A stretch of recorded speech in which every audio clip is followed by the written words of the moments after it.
So you are most likely thinking, how do I know what I should focus on for my self-care plan? That's a great question. Here are a few helpful hints. To determine what to focus on in your self-care plan, it's essential to reflect on your current well-being and identify areas where you might need more attention or balance. Here's a step-by-step guide to help you figure out what to focus on. Self-assessment. Reflect on each dimension. Consider the 6 dimensions of self-care: physical, emotional, psychological, social, intellectual, and spiritual.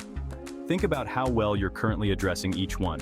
Identify imbalances. Are there areas where you feel overwhelmed, neglected, or out of balance? For example, you might realize that while you're physically active, your emotional needs are not being met. Listen to your body and mind. Physical signals. Pay attention to any signs of stress or fatigue. Your body often tells you what it needs, like more rest, better nutrition, or exercise. Emotional and mental clues. Notice your emotional state. Are you feeling anxious, overwhelmed, or disconnected?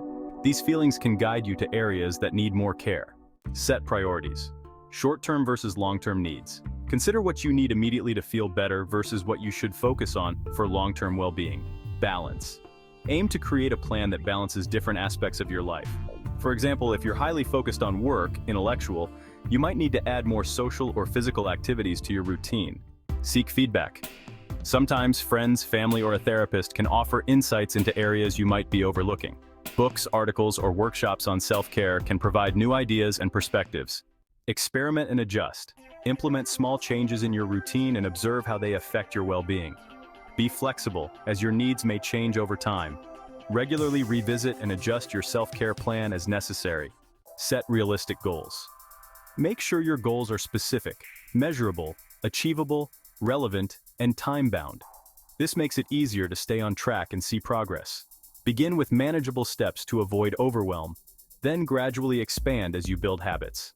By taking the time to assess your needs and set intentional goals, you can create a self-care plan that truly supports your overall well-being.